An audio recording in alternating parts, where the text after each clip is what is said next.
Hello, I'm Richard with EV4U. I mentioned in an earlier video that there are several options when it comes to charging your off-grid battery pack. Some of the options are solar, wind, hydro, and a fuel-powered generator or inverter, which uses gas, propane, diesel, or a combination of fuel. In this video, we'll focus on solar. We'll address the other options in future videos. What do we need to know in order to use solar to charge a battery pack? Let's look at the big picture. What do I mean by the big picture? Well, first and foremost, is solar a good choice based on your location? We'll also want to address issues such as space, cost, and time to recharge the battery pack. Are you located in an area that receives enough sunshine to make a solar system practical? The average sunlight needed to power a solar panel is 4 to 5 hours of direct sunlight per day. Specifically, that sunlight should reach your panels between 10 a.m. and 3 p.m. Several factors affect the amount of power your solar panels can produce in a day. Location. Your location has the most significant impact on the amount of power your panels can generate. Climate, clouds, rain, and snow can affect how much sun your panels receive. If you live in a cloudy area, you might need panels that work better in low light and perhaps a larger array. Trees and other structures. If trees or buildings shade your panels, you might need to find a different or better location, or solar might not be a good option for you. The total energy output of your solar system depends on the combined power of the panels and how much direct sunlight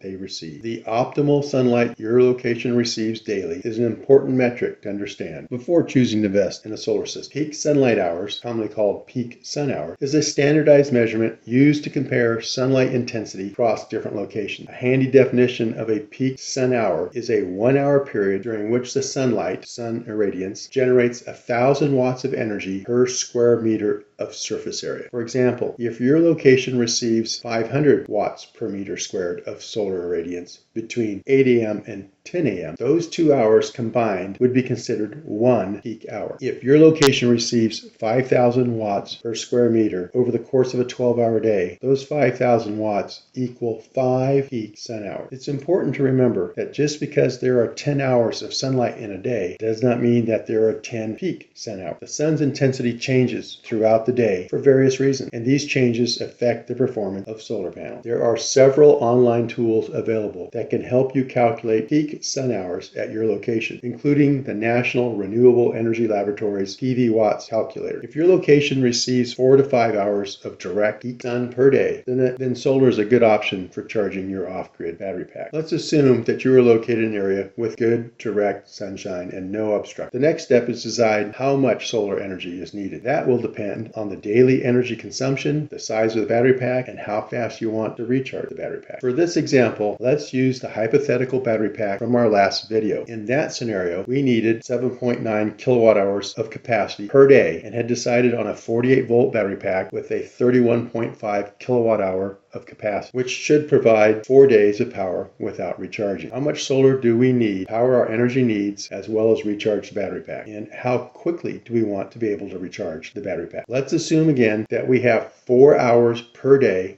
of direct sunshine. A common rule of thumb for calculating the size of the solar array is to divide the amount of daily power required by the hours of direct sunshine per day. 7.9 kilowatt hours divided by 4 hours is 2 kilowatts. Assuming that we will use 400 watt solar panels, 2 kilowatts divided by 400 watts per panel determines that we should use 5 panels. However, I recommend using an even number of solar panels, and I'll explain why later in this video. In theory, using 6 400 watt solar panels with 4 hours of direct sun per day would yield 9,600 watt hours of solar energy per day. 6 panels times 400 watts is 2,400 watts. 2,400 watts times 4 hours of direct sun, that equals at 9,600 watt hours. However, that is not typically the case. Getting 100% output from the solar panels is the exception, not the rule. My rule of thumb for calculating the size of a solar array is to double the amount of daily power required and divide that by the hours of direct sunshine. 7.9 kilowatt hours times 2 is 15.8 kilowatt hours. Rounding that up to 16 kilowatt hours and dividing by 4 gives us a 4 kilowatt solar array. Using 400 watt panels would require 10 panels. Using a hypothetical solar week, let's look at the outcome of 3 different setups. One using 6 panels as per the common rule of thumb, another system with with 10 panels as per my rule of thumb, and a third setup using 8 panels. So let's compare the 3 setups: 6 panels, 8 panels, and 10 panels. For each day, we will assume a certain amount of direct sunshine for a specific amount of time, because no 2 days are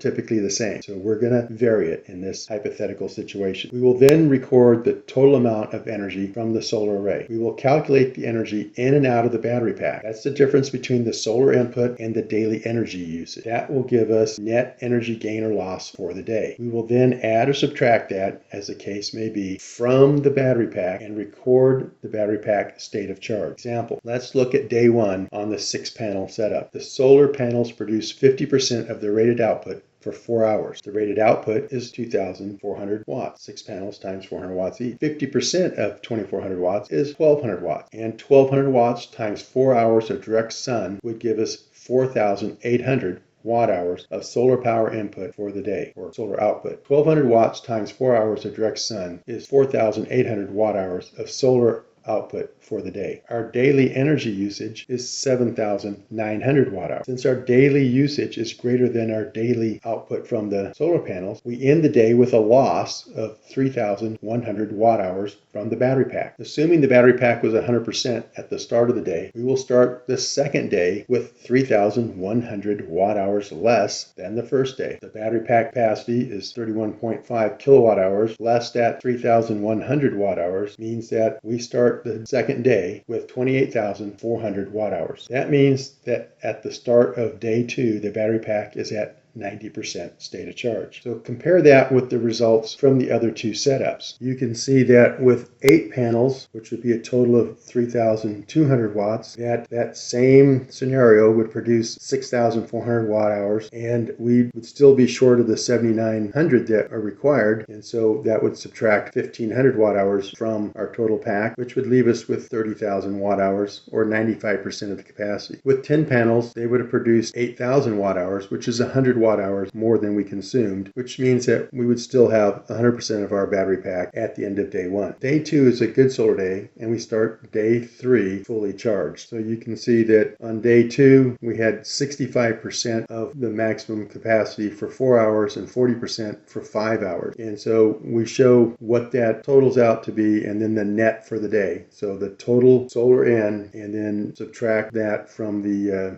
subtract the usage from that. And each case here for day 2, we're in the black. And so we had a net for the day of 3,140 watt hours for the 6-pack and 10,500 watt hours for the 6 panels and then the 10 panels. But all of them allow for us to be back up to 100% on our battery pack going into day 3. So we see that at the end of day 3 was 40%, so not a real good day sunshine-wise. This is just an average. We're just using it as one number, but this is for your entire day. This is how much solar came in, and it averaged out to 40% for 4 hours, which would be, a 6-panel example, 3,840 watt hours, which was 4,060 watt hours less than what we consumed. So we ended the day with 27,440 watt hours in our battery pack at 87%. And you can see 8 panels and 10 panels, 91%, 95%. Day 4 is a really bad solar day, and we only have 15% of the maximum solar input for 4 hours. And you can see that we have a deficit again across the board, and we drop from 87% with the 6-panel setup down to 67%, and from 95 down to 78 for the 10-panel setup. Day 5, a little better day. We get 50% for the 4 hours, and you can see that we still have a shortage for the 6-panel and 8-panel setups, and so we're continuing to decrease our pack state of charge.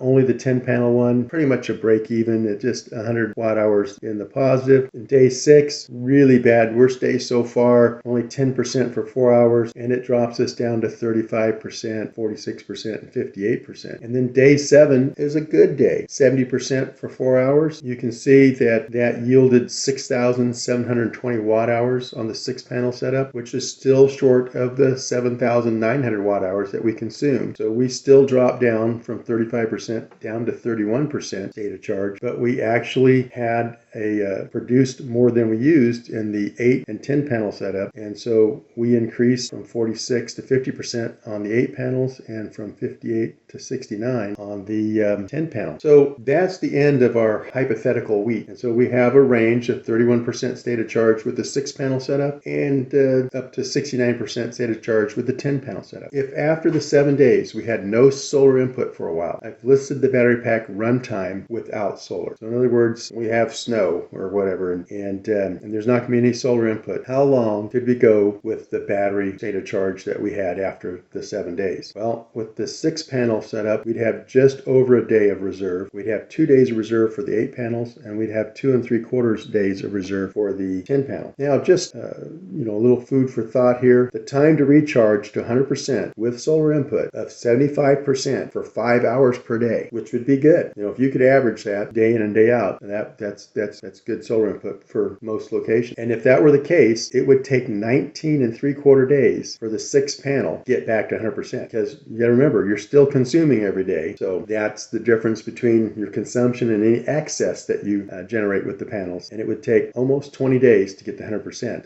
with 6 panels. It'd be under 4 days with 8 panels, and just a day and a third, or just over a day, for 10 panels. See what a difference it makes in that regard? One, we weren't as low, so that's a big difference, and the amount of excess energy we have in each scenario makes a huge difference. Let's continue on for a few more days. You can see day 8 was another decent day, 70% for 4 hours, and again, the 8 and 10 panel setups are in the black and producing excess power and charging our battery pack, where the 6 panel is still not producing enough to keep up with the daily energy requirements, and we slipped down to 27%. Day 9, good day, 75% for 5 hours. We're actually positive in all the scenarios, and the 6 panel, we're up to 31%, 66% for the 8 panels, and look at this, the 10 panels all the way to 100%. Now, I ran another scenario, and that is how much solar output do we need on a 4 hours per day basis to break even per day? In other words, to produce as much power as we're consuming on a daily basis. So with 6 panels, you'd have to produce 82% for 4 hours in order to break even for the day. You only need 62% for 8 panels and 49% for 10 panels. And here's another scenario I ran. What if you're only producing 50%? And certain times a year, this is totally realistic, that you're getting 50% of your total maximum potential output for 4 hours per day. So how long would that system run? And with a 6 panel setup and the size of battery pack that we have and so forth, you'd have 10 days of runtime before you ran out. With 8 panels, 21 days, and with 10 panels, continuous. You would always be breaking even. Then on day 10, let's assume no solar input for the day. So all we have is our daily usage of 7,900 watt hours, and so that would take the 6 panel setup down to 6% state of charge on our battery pack, 41% on the 8 panels, and 75% on the 10 panels. So you can see 1 day of no solar input really knocked us down. But let's assume we have 3 days with no solar. So on day 11, we only started day 11 with 1,780 watt hours, or 6% of our battery capacity at the beginning of the day, and we needed 7,900 watt hours. We're out of power. It's generator time. On the 8 panels, we're down to 16%. 10 panels, we're down to 50%. Day 12 would be the 3rd day without power, without solar, and so we're still going to be using the generator, 6 panels, and on the 8 panels, we're going to go through about 3/4 of the day, or a little over half the day, and then we're going to run out of power and require a generator there also. But on the 10 panel setup, we still have 25% of our battery capacity, and enough to go almost a whole nother day. So you could conserve and get another day. We could go day 13 with no power and be okay. So we'll be discussing backup generators in a future video. Bottom line here, if you live in the Southwest, you may be fine with 8 panels. However, if you live in the Northwest, you may need 10 or more. There's lots of variables. And of course, the main variables are location, which dictates the weather, the angle of the sun, the amount of sunshine, the ambient temperature, so forth. And your solar setup, the type of panels used, the size of the array, the angle of the panels, do you have tracking or not, distance from the solar panels to the battery pack, because there's line losses. Possible scenarios are endless. But in my mind, better to have more than enough solar than not enough solar. Remember too, that the solar panel output will degrade over time. So starting with extra ensures that you have enough for many years to come. The size of solar array you choose will depend depend on your individual power requirement, your location, your climate, your budget, and desired run and recharge time. In our next video, we'll talk about how we get the energy from the solar panels to the battery pack, and that's going to involve wiring and a solar charge controller. So all that's next video. Hope to see you then. Please leave any questions or comments below. Thank you very much for watching. Also, please remember to like and subscribe.